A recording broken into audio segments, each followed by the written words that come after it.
Obviously, to me, a very good team we played. They're always in attack mode, and for the most part, we got back on defense.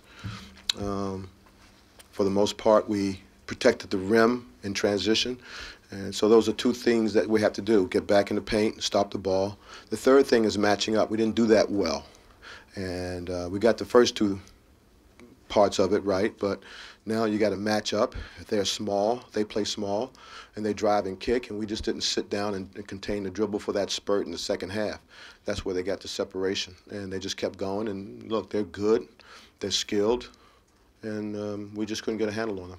Eddie, how much fight is left in this team as this goes on? I mean, it's a lot of fight. I don't know why you asked that.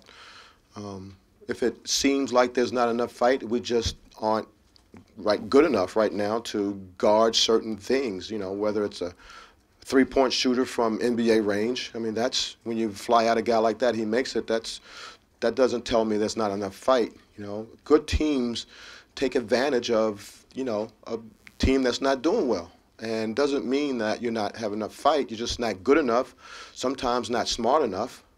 But we've got plenty of fight, so that's not an issue for me. Eddie, DJ Form didn't play until the second half. Was there any particular? No, I just thought our forwards, I was trying to get Kadeem. You know, look, Miles got a bad wrist. He hasn't shot the ball in 2 days. I spoke to Kadeem before the game that we need a really, really good game out of him. And I wanted him to get going, you know, and I wanted Junior to get better at doing what he was doing. And then I came in with 3 guards, I believe. I just thought they were small, and that we had to sort of match up with their lineup, and that's why I didn't play DJ. I played Kadeem at 5 and played 3 guards. Hey, what was the biggest difference between this game and the first time you played Indiana? Well, to start Indiana, we made shots against their zone. Junior made shots. He made some threes. He got some cuts to the basket. And so when you have that, that juices you up, that energizes you. And but tonight they guarded. I mean, they guarded us fairly well. They had some sort of defense out there. They had a small on our big and on our forward that we didn't take advantage of, that we saw before the game. But look, they made shots and we didn't. And out there, we made shots and we hung in and we made plays. We didn't make plays here. We either and I said on the bench, I said, look, I like our patience on offense. I like our spacing and our unselfishness, and we didn't finish plays. We didn't finish plays. Yes. What are some of the most correctable mistakes you can look at going into the next game against Purdue? What were we from the free throw line? Okay, that's one. And we didn't shoot the ball well. We just want to keep continuing to get better in 2 areas for me: defending and rebounding. And that's all in one. That's defense. And our behavior and our competing on the floor, our right demeanor. You know, every coach that I've shook hands with at the end of the game, every one of them said, "You're rebuilding. It's a heck of a thing to rebuild. It's a heck of a thing to build." And I understand that. You know, I hope everybody understands that. And when you're losing by 30, you know, to a good team, that's what it is. You have to work on your behavior, the demeanor.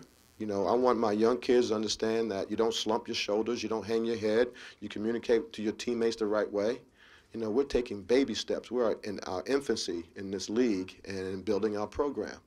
So, you know, there's no fight in us, none of that crap. There's, you know, kids have to get better skill-wise. They have to get better at defensive coverages, and that's where we are. Is there any concern, that said, is there any concern, as hard as it is to rebuild, that people are seeing this out there, the recruits are seeing this, the losing streak?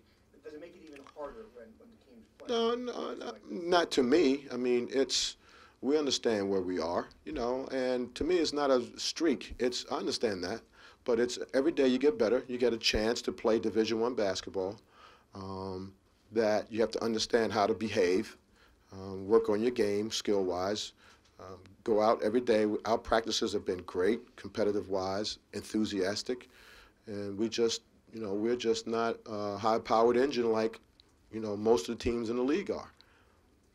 You mentioned the composure and behavior both on and off the court several times right now. Is there something that has happened No. for the players? No, it's just, it's hard when you're, it's hard for players at this age to absorb this sort of, losing. It's hard.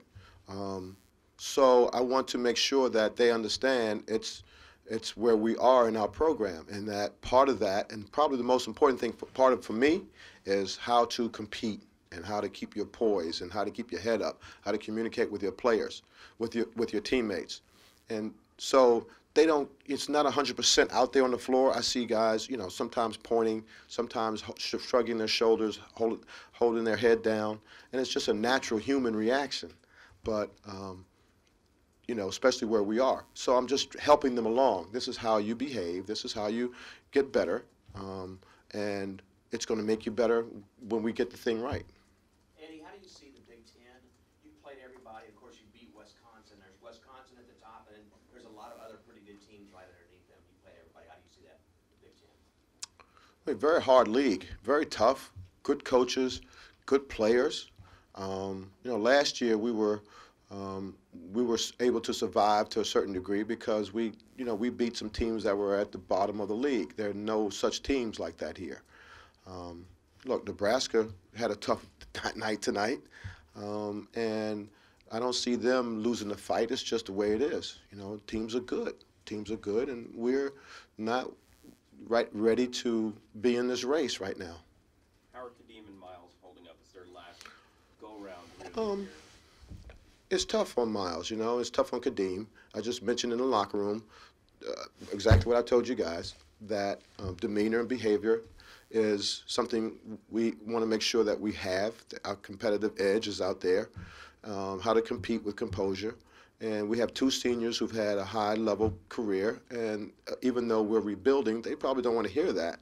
But it's just they have to be leaders. They have to be leaders. And it's, to them, it's a hard thing. Two more.